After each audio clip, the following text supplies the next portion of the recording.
Hi, it's Dwyer. November 9th, 2024, the day after Keyshawn Davis versus Gus Lemos. Let's talk about that fight, but first remember, the opinion you should follow should be your own.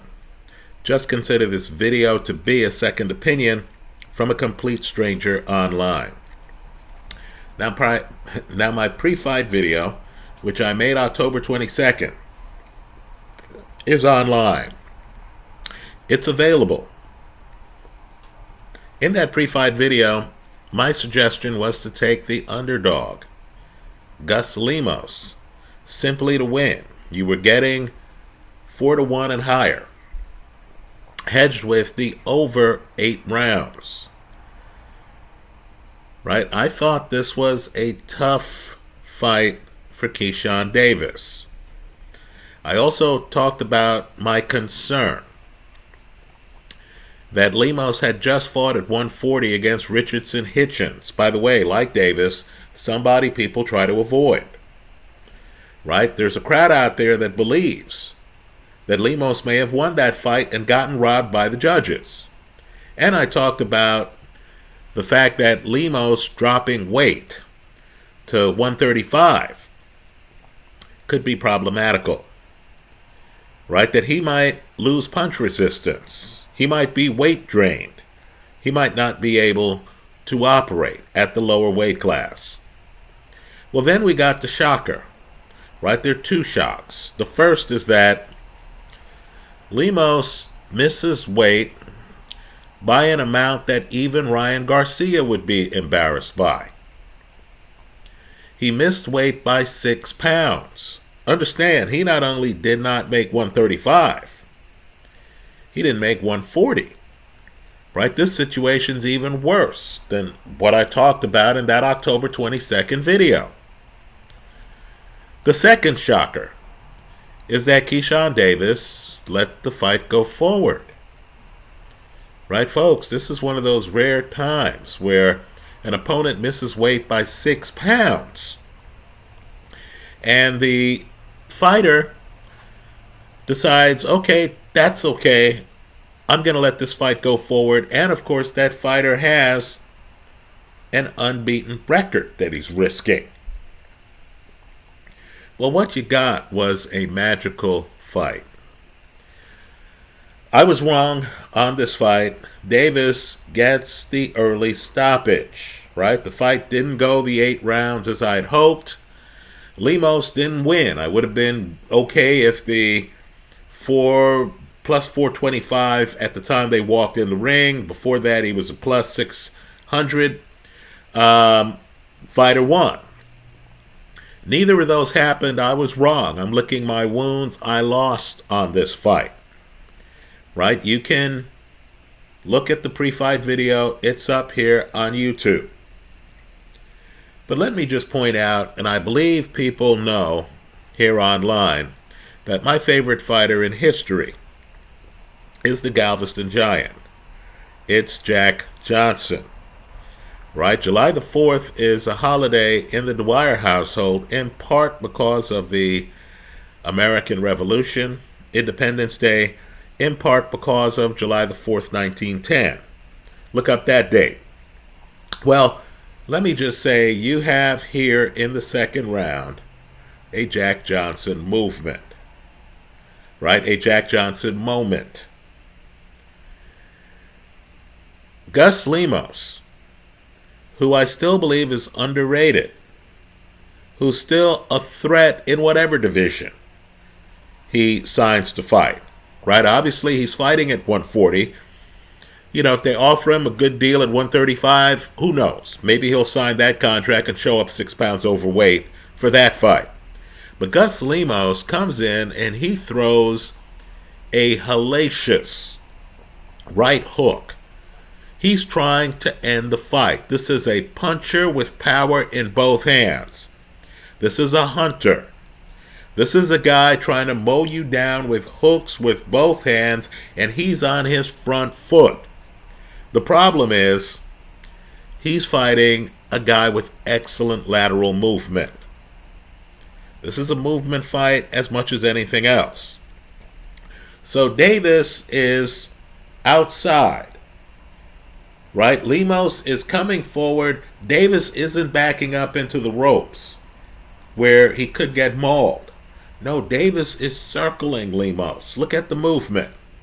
So Lemos throws a huge right hook. He leans into the punch. He has everything into the punch. And as they mention on the telecast, Keyshawn Davis does what's called a pull counter. The punch is on the way. Davis has the spacing. He leans backward. You see the punch swing by him. Then he comes back with a straight right counter. It hits Lemos in the face. It drops him. Folks, this fight is over. The second before this exchange, Lemos is 100%. It's early. It's the second round. Lemos isn't even tired. He might be frustrated because of Davis's movement, but he's not tired. He's not woozy. 1 second later, he's on the canvas. He's woozy. For all intents and purposes, this fight is over. Let me just say, it's a masterful move. Davis has cat-quick reflexes after some recent lifestyle changes he's made. He has cat-quick reflexes. He's hard to find in the ring. He has excellent legs. Don't overlook that. Don't let the knockout here cause amnesia. He has excellent legs. He has excellent timing. He knows how to maximize his height. Understand, he's leaning backward, right? He's not leaning over the pocket.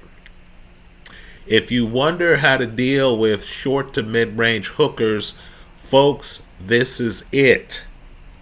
This 2-round film, right? Davis is sticking a jab. He's moving. The short-range hooker can't get in short range. That jab is keeping him where Davis wants him. Davis is in the middle of the ring. He's not getting bullied over to the ropes. And Davis is prepared to counter the hooker's hooks. Right? It's a Jack Johnson moment. He was a master of the pull counter. It's a moment that tells you that Davis, who we knew was underrated, has better legs than Gervonta Davis, has more power than Lomachenko and Shakur Stevenson.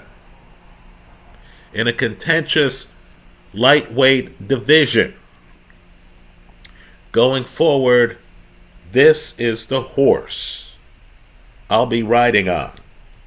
This is the guy who I feel is the best at 135 pounds.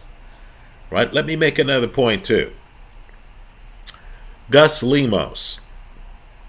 Folks, he's dangerous.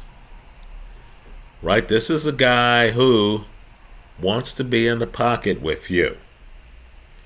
Right? This is a guy who, against even a master in the pocket, which is who Teofimo Lopez is, I believe would get in the pocket with Teofimo, thinking that his punch beats Teofimo's punch. Right? Don't look at this match as anything other than two elite, underrated guys getting together. And the guy who's the better boxer, outthinking and landing first. Right?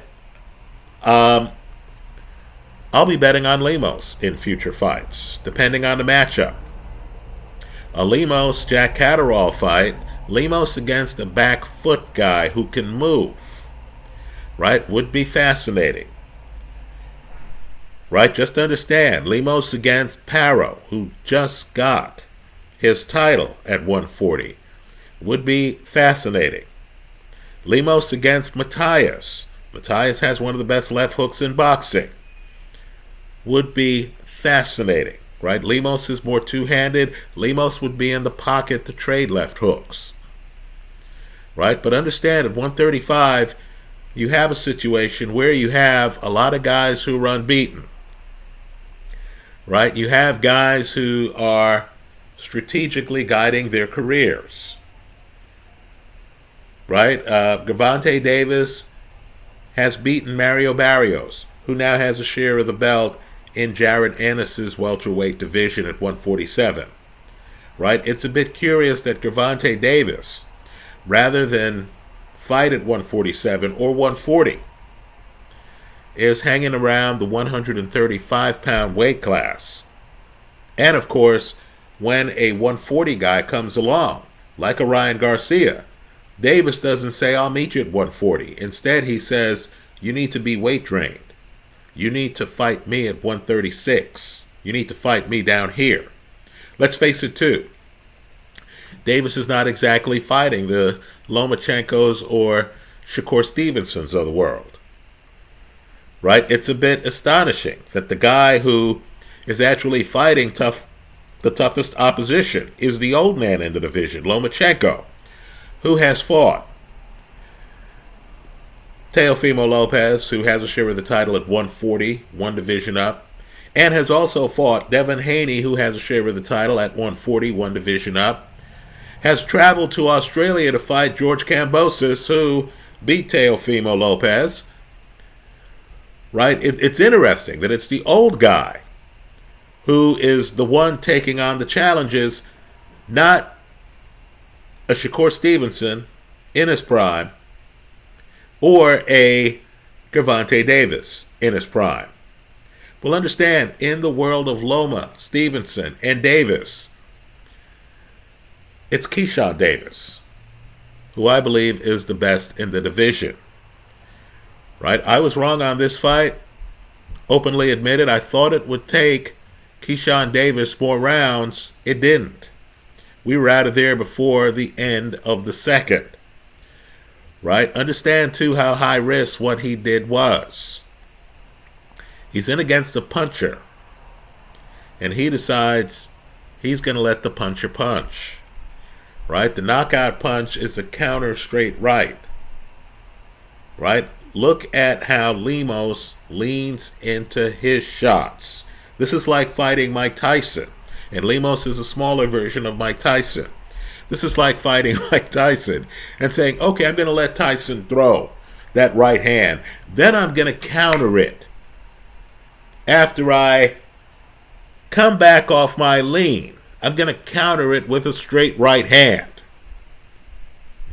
Folks, that just happened in this fight. Congratulations to Keyshawn Davis. This is a force, folks. Right? You knew he was underrated, decorated amateur. Now he's calling out Gervonta Davis. I hope he goes further. If Gervonta Davis doesn't accept his fight, we understand he and Keyshawn are like brothers. Right? Excuse me. We know Keyshawn and Shakur Stevenson are like brothers. I don't want those guys to fight. I hope he then pivots. He's a top-ranked guy. You have Lomachenko as a top-ranked guy. Bob Arum, give us a fight we want. Right? Let's have those two get at it. Let me also say, too, in the post-fight interview, you see the talent level. Keyshawn talks about how he was just out there sticking and moving. Then his corner started telling him, hey, loop the right hand. Right? Now, I'm just here to tell you that there are very few fighters, I mean this, let's say I would guess 20% of the sport, at most, who, against meaningful opposition, and Lemos is a meaningful opponent, world class, who can decide, you know what, I'm not going to throw my regular right hand. I'm actually going to loop that punch. Right, folks? Very few can loop shots. This guy here can. Right? His corner could easily have said to him, hey, loop your left. This is the technician who can make in-fight adjustments against top caliber opposition. Those are my thoughts. Let me hear yours in the comment section of this YouTube video. Thanks for stopping by. After the weigh-in, even though the original video that I made here on YouTube was a public video, after the weigh-in I made a members-only video where I pointed out to members, hey, Lemos missed weight by 6 pounds. To me, the Lemos side of the ledger represented compelling value. A real opponent coming in at a higher weight class, right? After already fighting one of the best at 140, and that's who Richardson Hitchens is. Remember that name. And giving him the fight of his life. Right? I thought Lemos represented compelling value. Keyshawn Davis closed the show in less than 2 rounds. I tip my hat. Let me hear from you. Thanks for stopping by.